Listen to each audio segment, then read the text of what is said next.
Bismillahirrahmanirrahim. Assalamu alaikum students. Today our topic is endocrine gland. Endocrine glands का जो part हमने discuss करना है, फर्स्ट ग्लैंड जो डिस्कस करना है दैट इज हाइपोथैलेमस.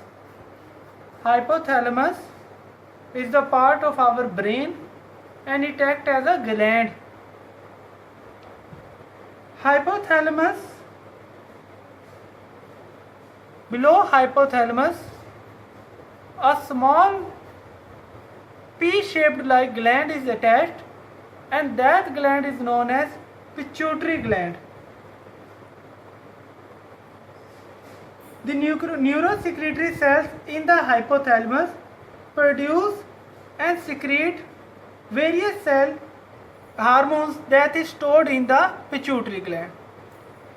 जो न्यूरोसिक्रेटरी सेल्स हैं ये किसके अंदर प्रेजेंट है? In hypothalamus. In hypothalamus which produce hormone, जो कि क्या करते हैं? हार्मोन को प्रोड्यूस करते हैं.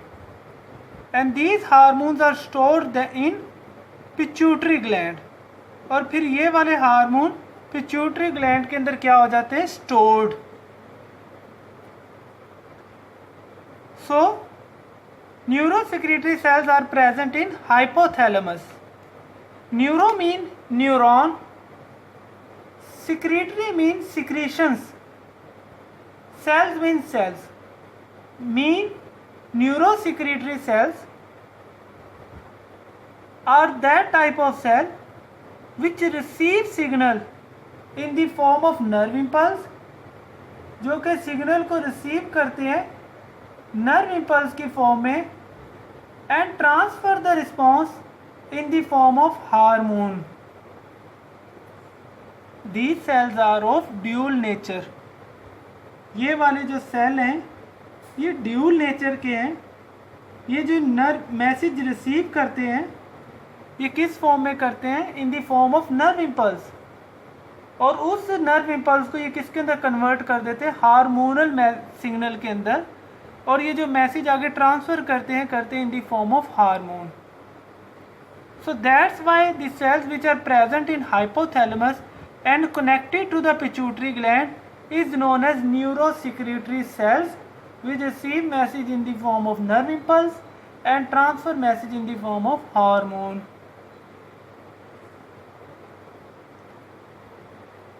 There are two lobes of pituitary gland. हमारे ब्रेन में जो ये ग्लैंड प्रेजेंट है इसकी दो लोब्स हैं. लोब्स का मतलब क्या होता है? Part, unit. The right side lobe is known as posterior lobe. The left side lobe is known as anterior lobe. जो आगे वाली लोब है उसे हम क्या कहेंगे? पीछे वाली लोब है उसे हम क्या कहेंगे? पोस्टीरियर. और जो अगली लोब है उसे हम क्या कहेंगे? Anterior lobe. पोस्टीरियर लोब के अंदर जो हार्मोन आके स्टोर होते हैं और जो ये आगे रिलीज करती है, स्टोर करने के बाद अकॉर्डिंगली रिलीज करती है, that hormones are oxytocin and vasopressin. The neurosecretory cells, the cluster of neurons that are associated with the posterior lobe of pituitary gland stored and release two types of hormone, that is oxytocin and vasopressin. Upon proper stimulation from the brain, oxytocin and vasopressin are released into the blood. ये दोनों hormone किसके अंदर release हो जाते हैं? into the blood.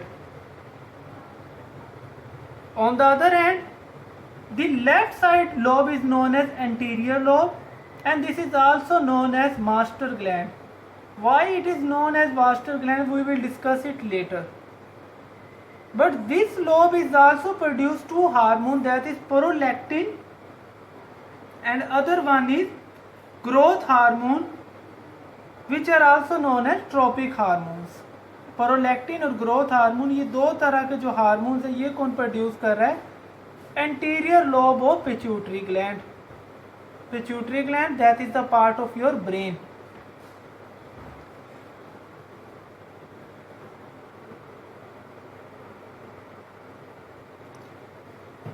Anterior lobe is that lobe which act as master gland. Why anterior lobe is known as master gland? Master gland is that type of gland which control the secretions of other hormone. जो ये वाले hormones है, जो ये वाला gland है, ये अपने हार्मोन सिक्रीट करने के साथ साथ दूसरे हार्मोन्स की सिक्रीशंस को भी क्या करता है, कंट्रोल करता है. That why it is known as master gland. The anterior lobe of pituitary gland is known as master gland, and this is why this is known as master gland, because it controls the secretions of other hormone beside the release of its own hormone. इस वजह से ये वाला question जो है बहुत ही ज़्यादा अहम है एग्जाम पॉइंट ऑफ व्यू से, कि why pituitary gland is known as master gland और why interior lobe of pituitary gland is known as master gland. It release its own hormone and also control the secretions of other hormone upon proper stimulation. So pituitary gland that is associated with the hypothalamus, hypothalamus जो कि fourth brain का part है, तो हम ये कह सकते हैं कि जो केमिकल कोऑर्डिनेशन सिस्टम है वो भी किसके अंडर है, नर्वस कोऑर्डिनेशन सिस्टम के. क्योंकि सबसे पहले जो सिग्नल रिसीव होगा वो हाइपोथैलेमस को, फिर वो देगा पिट्यूटरी ग्लैंड की राइट या लेफ्ट लोब को, फिर यहाँ से आगे क्या शुरू होंगी, सिक्रीशंस. और हमने डिस्कस कर ही लिया है कि जो राइट इंटीरियर लोब है पिट्यूटरी की, वो क्या कहलाती है, मास्टर ग्लैंड, क्योंकि वो अपनी सिक्रीशंस भी करती है और दूसरी सिक्रीशंस को कंट्रोल भी करती है. So this is all about our today's lecture, in which we discuss the role of hypothalamus as gland or the role of pituitary gland.